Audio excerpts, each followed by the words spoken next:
बाहर सावन की पहली मूसलाधार बारिश हो रही थी। लखनऊ की पुरानी गलियों में पानी भर चुका था और खिद्दधकी के कांच पर गिरती बूंदें एक अजीब सी धुन पैदा कर रही थीं। आकाश अपनी बालकनी के पास खड़ा था। हाथ में चाय का गर्म प्याला था, जिससे उठती भाप उसके चश्मे को धुंधला कर रही थी। कमरे के अंदर की सजावट किसी सपने जैसी थी। क्रीम रंग की दीवारें, जिन पर मीरा की बनाई हुई कुछ मॉडर्न आर्ट पेंटिंग्स टंगी थीं। कमरे के एक कोने में महोगनी की लकड़ी का एक पुराना बुक शेल्फ था और फर्श पर कश्मीरी कालीन बिछा था। हवा में जैस्मीन की अगरबत्ती की हल्की सी खुशबू घुली हुई थी। यह मीरा की पसंदीदा खुशबू थी। वह हमेशा कहती थी कि जैस्मीन की महक उसे सुकून देती है। आकाश, कितनी देर तक वहां खड़े रहोगे? चाय ठंडी हो जाएगी, मीरा ने बेडरूम से निकलते हुए कहा। उसने पेस्टल नीले रंग की रेशमी साद्दी पहनी थी। गीले बालों को तौलिए से सुखाते हुए जब वह आकाश के पास आई तो उसके शैम्पू की खुशबू ने कमरे के वातावरण को और भी रूमानी बना दिया। आकाश ने उसे मुस्कुराकर देखा। उसे लगा कि वह दुनिया का सबसे खुशनसीब इंसान है, पर उसे क्या पता था कि इसी खुशबू के पीछे झूठ की एक गहरी सडीडी ढहन छिपी है। सोच रहा था मीरा, 7 साल बीत गए, पर ऐसा लगता है जैसे कल की ही बात हो जब हम पहली बार मिले थे। आकाश ने उसके कंधे पर हाथ रखते हुए कहा। मीरा के चेहरे पर एक पल के लिए घबराहट आई, जिसे उसने तुरंत एक फीकी मुस्कान से ढक लिया। समय वाकई जल्दी कट जाता है। खैर, मुझे कल सुबह जल्दी निकलना है। दिल्ली वाली गैलरी के सिलसिले में कुछ पेपर्स तैयार करने हैं। उसने अपना फोन उठाया, जो डाइनिंग टेबल पर उल्टा रखा था। जैसे ही उसने फोन सीधा किया, उसकी स्क्रीन की रोशनी में आकाश ने देखा कि वह किसी मैसेज को पढ़कर मुस्कुरा रही थी। वह मुस्कान वैसी नहीं थी जो पति के लिए होती है। वह एक चोरी छिपे मिलने वाली खुशी की चमक थी। अगले दिन मौसम थोड़ा साफ था, लेकिन हवा में अभी भी नमी थी। आकाश ने ऑफिस से हाफ डे लिया। उसका मन अशांत था। मीरा ने कहा था कि वह होटल ताज में मीटिंग के लिए जा रही है, लेकिन जब आकाश ने वहां फोन किया तो पता चला कि ऐसी कोई बुकिंग नहीं थी। उसका दिल तेजी से धड़क रहा था। उसने मीरा की कार का जीपीएस ट्रैक किया। लोकेशन शहर के बाहरी इलाके में स्थित एक छोटे से लेकिन बहुत ही क्लासिक कैफे सोल की दिखा रही थी। आकाश जब वहां पहुंचा तो कैफे के अंदर का माहौल बहुत ही शांत और मध्यम रोशनी वाला था। वहां ताजी पिसी हुई कॉफी और वेनिला मफिन्स की सोंधी खुशबू फैली हुई थी। कोने की एक टेबल पर, जो ऊंचे पौधों और पर्दों से ढकी हुई थी, मीरा बैठी थी। उसके सामने एक युवक बैठा था, लगभग 25-26 साल का। उसके बाल बेतरतीब थे और आंखों में एक अलग सी चमक थी। आकाश ने देखा कि मीरा का हाथ उस युवक के हाथ के ऊपर था। वे दोनों एक ही कप से स्ट्रॉ डालकर कोल्ड कॉफी पी रहे थे। रजत, तुम जानते हो ना कि घर पर मुझे कितना दम घुटता है? मीरा की आवाज आकाश के कानों में पुडीड दे दी।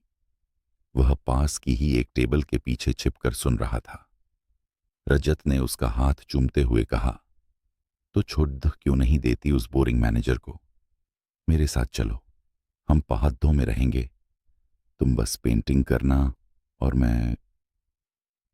मीरा खिलखिलाकर हंसी। इतना आसान नहीं है रजत। आकाश एक अच्छा इंसान है, पर वो इंसान ही है, कोई एहसास नहीं। उसके साथ जिंदगी एक टाइम टेबल जैसी है। और तुम्हारे साथ मुझे लगता है कि मैं जी रही हूं। आकाश को लगा जैसे किसी ने उसके कान में पिघला हुआ सीसा डाल दिया हो। बोरिंग मैनेजर, टाइम टेबल, क्या 7 साल का समर्पण और सुरक्षा एक एहसास के सामने इतनी छोटी पीडीडीडीए गई? आकाश कैफे से कैसे निकला और कैसे घर पहुंचा, उसे याद नहीं। वह अंधेरे कमरे में सोफे पर बैठा रहा। कमरे की वो सजावट, वो तस्वीरें जो उसने बुढ़ा चाव से लगवाई थीं, अब उसे चिढ़ा रही थीं। दीवार पर लगी उनकी शादी की तस्वीर में दोनों कितने खुश लग रहे थे, पर अब वह तस्वीर उसे एक बड्ढा मजाक लग रही थी। रात के 10 बजे मीरा घर आई। वह गुनगुना रही थी। उसने लाइट ऑन की और आकाश को सोफे पर बैठा देख चौंक गई। अरे, तुम अंधेरे में क्यों बैठे हो? लाइट क्यों नहीं जलाई? उसने सहज होने का नाटक करते हुए पूछा। आकाश ने धीमी आवाज में पूछा, मीटिंग कैसी रही मीरा? ताज का खाना अच्छा था? मीरा एक पल के लिए रुकी। हाँ, बहुत अच्छा था, पर काफी भिद्द थी वहां।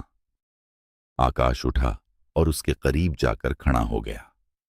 झूठ बोलना कब से सीखा मीरा? या फिर मैं ही इतना अंधा था कि कभी देख नहीं पाया? उसने अपना फोन निकाला और वो तस्वीर दिखाई जो उसने कैफे के बाहर से खींची थी। तस्वीर में मीरा और रजत गले मिल रहे थे। मीरा का रंग उद्दध गया। कमरे की वो जैस्मीन की खुशबू अब उसे दम घोंटने वाली लगने लगी। आकाश, मैं समझा सकती हूं, वो बस एक दोस्त है। दोस्त? आकाश की आवाज अब भारी हो गई थी। दोस्त के साथ कोई अपनी जिंदगी भर की बचत और पति का भरोसा दांव पर नहीं लगाता। मैंने बैंक स्टेटमेंट्स देखे हैं मीरा। तुमने पिछले 6 महीनों में लाखों रुपए उस दोस्त के स्टार्टअप में लगाए हैं। वो पैसे जो हमने अपने आने वाले बच्चे और घर के लिए जो धके थे थे। जब इंसान पकड़िधा जाता है तो या तो वह शर्मिंदा होता है या फिर वह और भी हवा हो जाता है। मीरा ने दूसरा रास्ता चुना। हाँ, किया मैंने, वह चिल्लाई, क्योंकि मैं थक गई थी इस दिखावे की जिंदगी से। तुम सुबह 9 बजे जाते हो, रात को 8 बजे आते हो। तुम्हारी बातें प्रमोशन, इन्वेस्टमेंट और इंश्योरेंस के इर्द गिर्द खत्म हो जाती हैं। तुमने कभी पूछा कि मीरा के मन में क्या है? रजत मुझे सुनता है।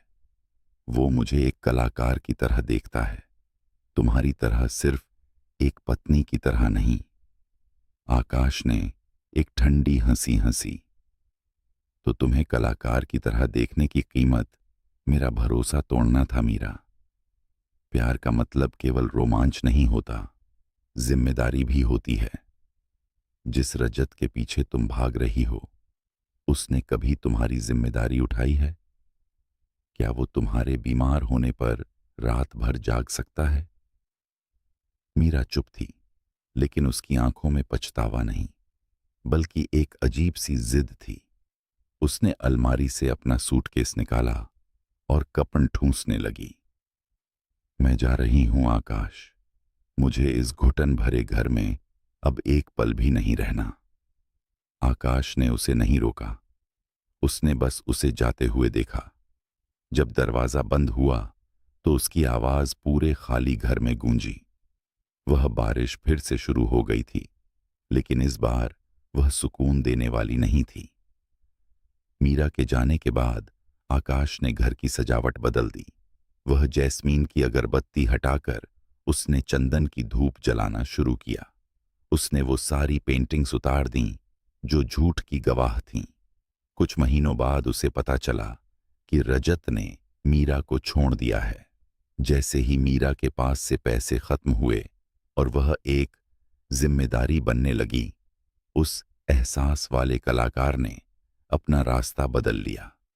मीरा अब एक छोटे से किराए के कमरे में रहती थी और काम ढूंढ रही थी। एक शाम आकाश उसी कैफे सोल के पास से गुजर रहा था। उसने देखा मीरा बाहर खड़ी थी, बारिश में भीग रही थी, शायद किसी बस का इंतजार कर रही थी। उसकी आंखों में अब वो चमक नहीं थी, बस एक गहरी वीरानी थी। आकाश की कार रुकी। मीरा को लगा शायद आकाश उसे लेने आया है। उसकी आंखों में उम्मीद की एक किरण जागी, पर आकाश ने कार का शीशा नीचे किया। उसे एक बार देखा, बिना किसी नफरत या प्यार के, और फिर शीशा चढ़ाकर आगे बढ़ा गया। उसने सीख लिया था कि जो रिश्ता एक बार जलकर राख हो जाए, उसमें फिर से जान नहीं फूंकी जा सकती। वह राख केवल आंखों में चुभती है। आकाश अब अकेला था, पर वह आजाद था। उसे अब किसी जैस्मीन की खुशबू या किसी झूठी मुस्कान की जरूरत नहीं थी।